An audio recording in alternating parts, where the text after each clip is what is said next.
If you've ever felt confused by how someone's admiration for you slowly shifted into irritation, subtle criticism, or a strange kind of coldness, you're not imagining it, and you're not too sensitive.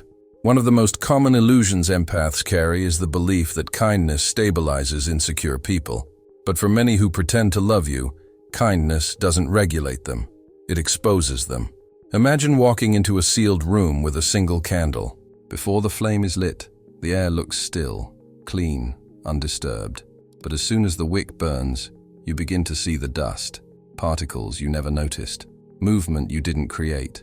The room was never clean. It was simply dark. That is the quiet power of an empathic nervous system. You don't try to expose anyone. You simply shine in a way that makes what is already there impossible to ignore. And this is where the conflict begins. Not between you and the other person, but between them and the parts of themselves they've spent years avoiding. People who pretend to love you often carry unintegrated wounds beneath a carefully maintained persona. Old shame from being criticized as children, unresolved fear from being emotionally neglected, bruises that were never acknowledged. On the surface, they may appear confident, attentive, even deeply drawn to your steadiness. But beneath that surface sits a primal fear. If you truly see them, their mask might crack. Your presence activates exposure. The stakes of this dynamic are emotional, but they're also biological. The body remembers the moments we felt small, judged, or invisible. When your clarity touches those memories, admiration quietly turns into comparison, and comparison drifts into envy. Not the loud, theatrical envy people show in movies. This envy is quieter. It's subtle. It hides in strained compliments, in the way they correct your tone, in brief flashes of irritation when you simply speak honestly. It hides in the places where their inner child still believes, if someone sees the real me, I will lose their love. There's a moment many empaths never spot in real time. The moment you become the antagonist in someone else's unresolved psychological war. Not because you attacked them, not because you failed them, but because your steadiness threatened the persona they relied on for survival. You became the mirror they didn't know they were stepping in front of. One of the first unconscious mistakes many men make in this dynamic is assuming that the other person's intensity, her fascination, her quick emotional bonding, is real intimacy. Often it's not intimacy, it's anxiety wrapped in affection. And when anxiety meets someone grounded, the difference can feel unbearable. Here's the part that tends to sting. Sometimes your calm doesn't soothe them, it humiliates them. Not because you meant to, but because your regulation highlights where they collapse. This is where gentle relationships start to turn. Subtle hostility replaces warmth. Sudden distance appears after vulnerable moments, and you find yourself wondering, how did I become the problem? Before we go deeper, let the emotional truth breathe for a moment. You didn't cause their fragmentation. Your presence simply made their fragmentation visible, and that visibility feels dangerous to someone who has survived by staying hidden.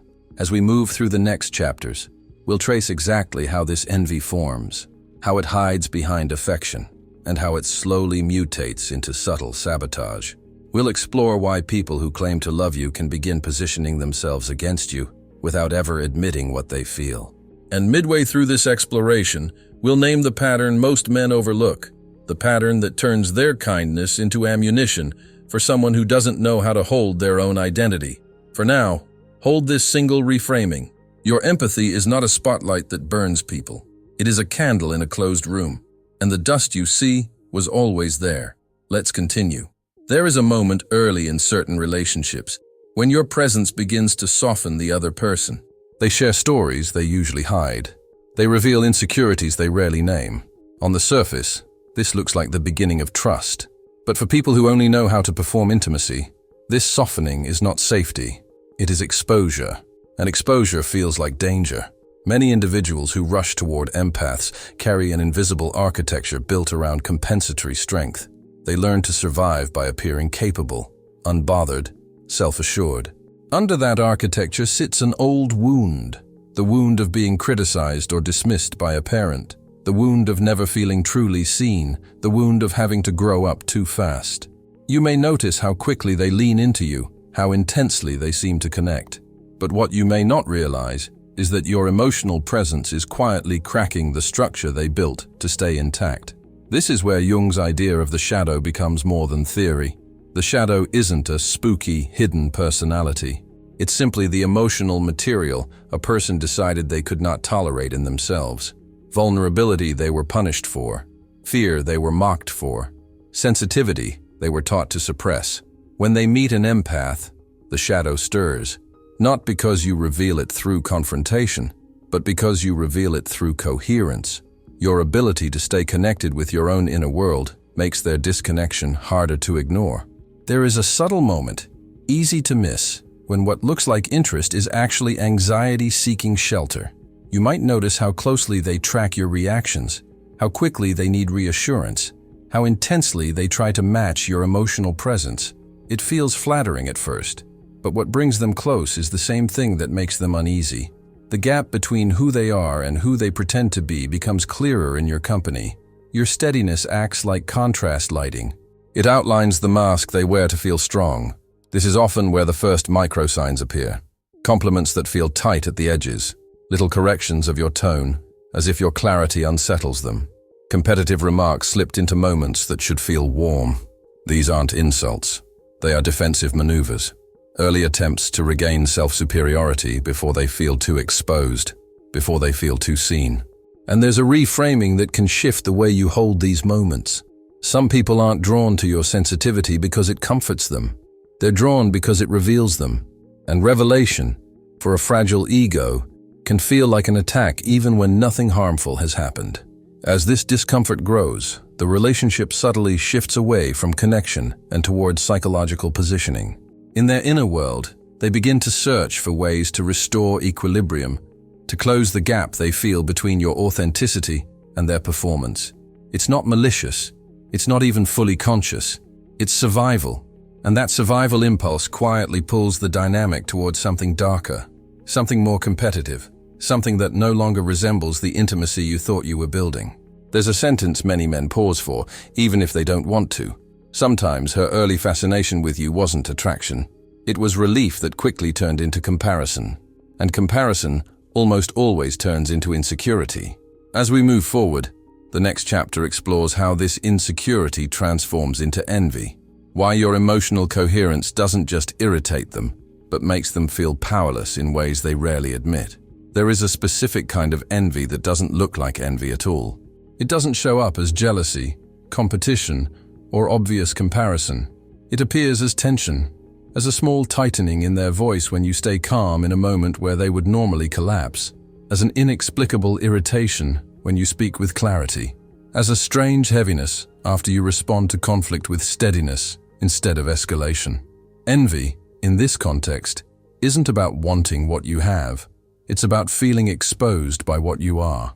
For someone whose inner world was shaped by chaos or unpredictability, your ability to remain regulated feels almost supernatural, not because it is, but because their nervous system never learned that state. When their emotions surge, they lose footing. When your emotions surge, you breathe, settle, return to yourself. This difference doesn't make you superior. It makes you unfamiliar. And the unfamiliar often triggers threat before it triggers connection. There is a quiet truth that many empaths hesitate to acknowledge. Some people aren't threatened by your strengths. They're threatened by the fact that you don't have to perform them. You don't broadcast your sensitivity. You don't market your calm. You simply inhabit those qualities, and that effortless coherence can feel like a reminder of everything they're still trying to outrun. Not because you meant to remind them, simply because you exist in a way they have not learned to. Neuroscience gives a language to this experience. When someone lives with chronic dysregulation, their threat circuits fire faster than their belonging circuits. The amygdala speaks louder than the prefrontal cortex. Safety feels foreign. Stillness feels suspicious. So when they stand next to someone grounded, the body interprets the difference as danger. Not consciously, not intentionally, but somatically. Their system asks a silent question. Why is this person calm while I'm shaking inside? And that question can feel like an accusation, even when no accusation was made. There's a young part of them, often shaped long before adulthood, that interprets your regulation as proof of their failure. And from that place, the relationship becomes unbalanced. You weren't competing, but they begin to keep score. You weren't trying to be the stable one, but they begin to resent you for being the anchor. You weren't trying to expose their fragility, but your presence makes it harder for them to hide it. This is the moment where a subtle shift occurs. What initially felt like deep connection becomes for them a quiet humiliation. Not because you caused it, but because your way of being highlights the places where their defenses no longer hold. And humiliation has a predictable trajectory. It seeks relief. It seeks balance. It seeks a way to feel less powerless. Here is a reframing that often unsettles, yet brings clarity. They don't envy your gifts. They envy your nervous system. They envy the inner order you maintain without demanding attention. They envy the quiet way you navigate discomfort, because they've spent years pretending not to feel what overwhelms them. You represent a version of selfhood they've never been able to inhabit, and instead of moving toward it, they often try to neutralize it. A man once described this beautifully without realizing its depth. He said that being around a grounded woman felt like standing next to a calm lake while carrying a storm inside his chest. The water wasn't judging him. It was simply still, but the stillness made his storm impossible to deny. When this internal comparison grows, the psyche begins searching for ways to equalize the perceived imbalance. Not through open conflict, but through subtle destabilization, a quiet interruption, a dismissive tone, a gentle critique disguised as concern, small acts that make them feel less small, small acts that soften the contrast between your coherence and their chaos. This is the threshold of the next phase, the point where the relationship shifts from exposure to reaction, where envy seeks a strategy, and where the person who once admired your steadiness begins to test it, challenge it, or slowly erode it, not to harm you, but to protect the part of themselves that feels overwhelmed by your presence. In the following chapter, we step deeper into this turning point, the moment when insecurity begins to borrow the language of love to mask control, and the early signs of sabotage emerge quietly beneath the surface of affection. There is a moment, quiet, almost untraceable, when the person who once admired your clarity begins to reshape the relationship, not through confrontation, but through subtle attempts to control the emotional landscape. It rarely arrives as aggression. It arrives as interruption, as a slight correction of your memory, as a reframing of your feelings that leaves you wondering if you misread something. The shift is subtle enough that many empaths interpret it as misunderstanding rather than manipulation. What's happening beneath the surface is a psychological recoil. When someone feels exposed by your coherence, they instinctively reach for whatever restores their sense of control. Not because they want to dominate you, but because losing control internally feels intolerable. Their entire emotional history has taught them that chaos must be managed externally, or it will swallow them internally. So they begin adjusting the environment, meaning you. This is where cognitive distortion becomes a tool, though not always consciously. If they can reshape your interpretation of events, they quiet the discomfort inside themselves. If they can convince you that your tone was off, or that your reaction was excessive, or that your memory is slightly mistaken, they no longer have to face the deeper truth. Your presence is unsettling their old patterns. The goal is not truth. The goal is equilibrium, and equilibrium for a dysregulated psyche often means controlling the narrative. It is easy to confuse this behavior with confidence. The certainty in their voice, the firmness of their corrections, the way they can argue their perspective so convincingly, it can feel authoritative rather than anxious. But beneath that certainty sits fear, a fear of losing the image they constructed, a fear of being truly seen, a fear of confronting the parts of themselves that your presence quietly illuminates. Control becomes the mask that protects them from their own fragmentation. Over time, these small moments accumulate. You notice a strange confusion after simple conversations. You find yourself over-explaining in situations that shouldn't require explanation. You catch small shifts in your boundaries, topics you avoid, truths you soften, emotions you swallow. Not to keep the peace, but to avoid the subtle discomfort that appears when you speak freely. What began as intimacy slowly becomes a negotiation of psychological territory. There is a reframing that can shift how this dynamic is understood. The more threatened someone feels by your authenticity, the more they try to edit it. Not because your authenticity is harmful, but because it disrupts the ecosystem of their coping strategies. When someone depends on control to feel stable, your inner steadiness becomes both magnetic and destabilizing. At this stage, control and affection begin to intertwine, not intentionally, not maliciously, but reflexively. The same person who leans on you emotionally may also undermine the clarity that makes you grounded. The same person who seeks your presence may challenge the perspective that gives your presence its stability. It is a strange tension, being both cherished and resisted, both relied upon and subtly diminished. There is a line that often lands with surprising force. Sometimes the person who claims to love you is not reacting to who you are, but to what you reveal in them. And revelation, for someone who has survived by hiding, feels like danger. When these control attempts fail, when you remain grounded, when you express your truth gently but firmly, when you remain yourself despite their adjustments, resentment begins to gather. It doesn't erupt, it mutates. It becomes envy with a strategy, and that envy begins to take shape as extraction, a phase where your empathy becomes less a connection and more a resource they depend on. In the next chapter, we explore how affection becomes intertwined with dependence and how emotional labor quietly becomes the currency of the relationship without either person naming what's happening. There is a shift in the relationship that rarely announces itself. It appears gradually, in moments that feel caring on the surface but carry a weight underneath. The person who once admired your steadiness now begins to rely on it in ways that feel less like connection and more like dependence. Not the healthy kind of dependence that exists in balanced intimacy, but a dependence shaped by old wounds, often the kind formed in childhood, where love meant managing the emotional weather of a parent. When someone carries unresolved attachment wounds, especially the wound of a mother who was overwhelmed, inconsistent, or emotionally volatile, they learn a specific lesson. Regulation must come from outside. They never fully developed the internal scaffolding that allows a person to soothe themselves. So when they meet an empath, they experience a sense of relief that feels almost spiritual. Your emotional presence becomes the place where their nervous system finally stops shaking. This relief often gets mislabeled as love. They feel calmer with you. They feel safer with you. They feel more organized in your presence. But relief is not the same as intimacy. Relief is the absence of chaos, not the presence of reciprocity. And without realizing it, they begin to treat your empathy as a form of emotional oxygen, something they inhale without noticing how much they are consuming. At this stage, the dynamic becomes asymmetrical. You listen more than they do. You soothe more than they do. You anticipate their needs more than they anticipate yours. You begin carrying their emotional weight while setting yours aside.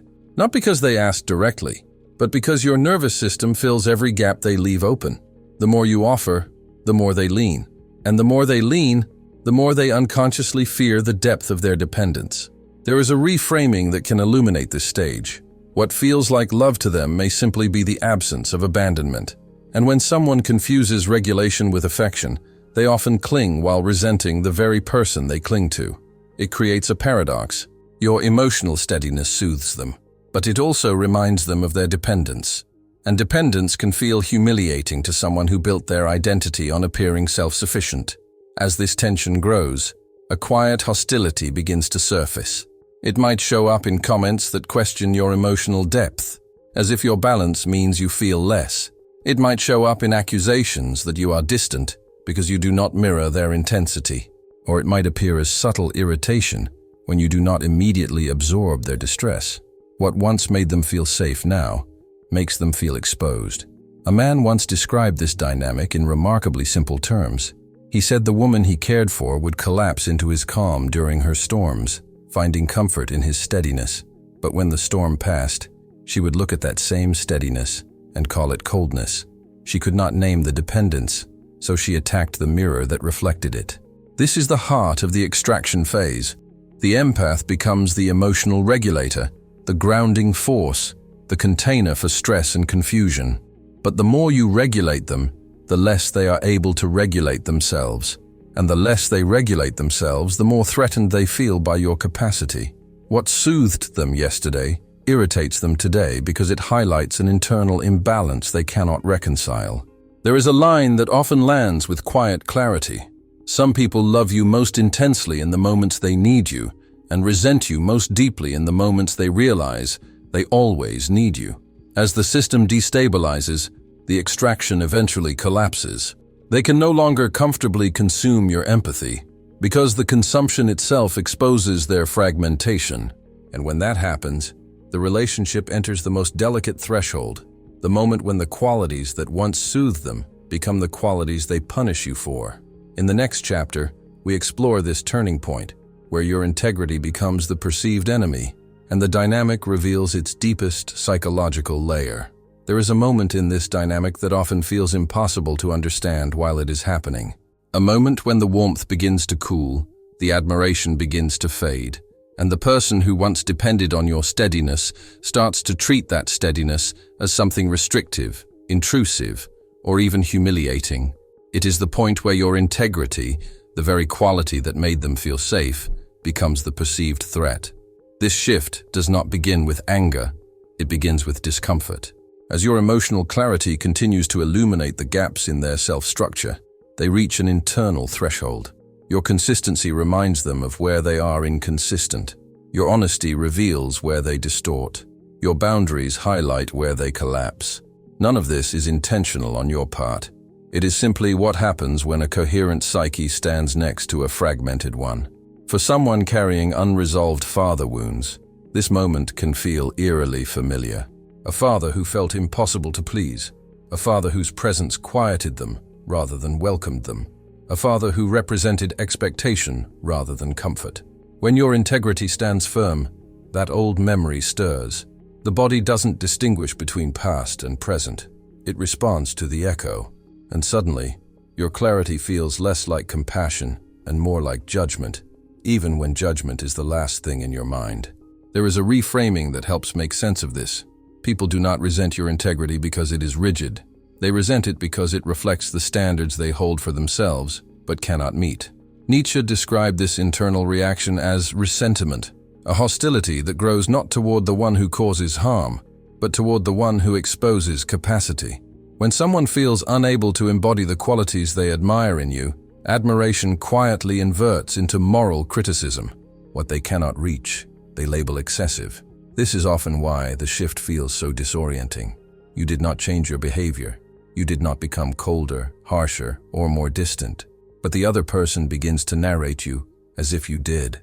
They might say you are too principled, too composed, too controlled, too demanding. Not because the statements are true, but because your coherence is confronting. Integrity becomes a mirror they no longer wish to look into. Here is a sentence that many need time to absorb. They are not trying to destroy you. They are trying to destroy the mirror your presence creates. It is not you they are fighting. It is the reflection of their unintegrated self that appears when they stand beside you.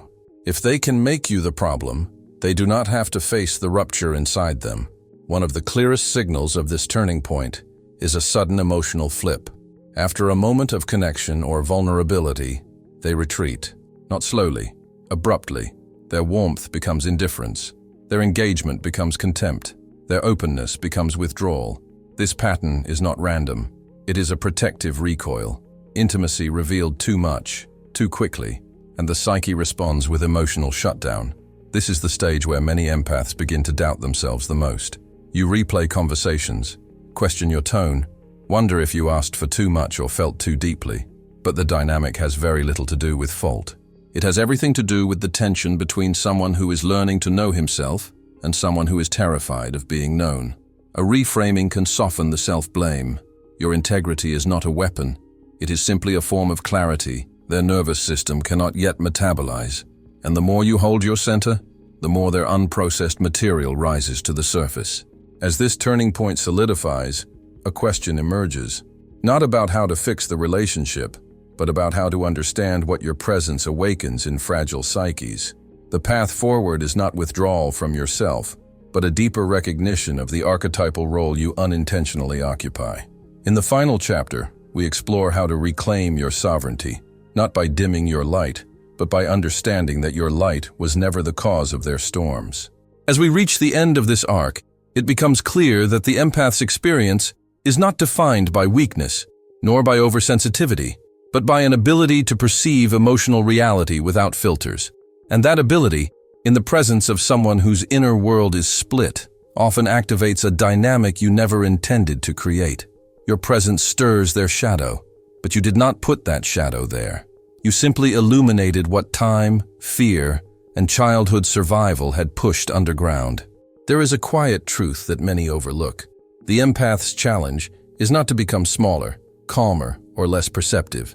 The challenge is to understand that some people experience clarity as confrontation, not because clarity is harsh, but because it removes the disguises they once depended on. What you call honesty, they interpret as exposure. What you call connection, they interpret as risk. What you call intimacy, they interpret as a mirror, showing them the parts they worked hardest to avoid. This is where a deeper reframing becomes essential. The envy you've encountered is not evidence of your inadequacy. It is evidence of your internal coherence, something difficult to recognize when you've spent years feeling misunderstood or misread. The hostility that eventually surfaced was not a response to your flaws, but to your stability. In a world built on avoidance, stability is a disruptive force. It reorganizes the emotional field. It reveals fractures that were always there. So the task is not to absorb their projections, nor to bend yourself into shapes that soothe their discomfort. The task is to honor your own sovereignty. You cannot carry someone through the maze of their unintegrated shadow if they insist on using your light as a battlefield. There is a difference between supporting someone and becoming the container for their wounds, and knowing that difference is part of your individuation. A single image can hold this truth: a lighthouse during a storm. The lighthouse does not generate the waves, nor does it calm them. It simply reveals the coastline. Its beam is steady, not because it ignores the storm, but because it is built for storms. And the ships that misread that brightness as blame or threat have not yet learned to navigate by truth. If you want to explore this for yourself, one quiet experiment can help clarify the pattern. Think back to a moment when your presence remained calm while someone else became reactive. Notice how your body felt, not their reaction. Did your breath shorten? Did you step out of yourself to manage their emotions? Or did a part of you recognize, even briefly, that their reaction belonged to their history, not to your essence? That moment is the beginning of sovereignty. It is the moment you step out of the role the other person tried to cast you in.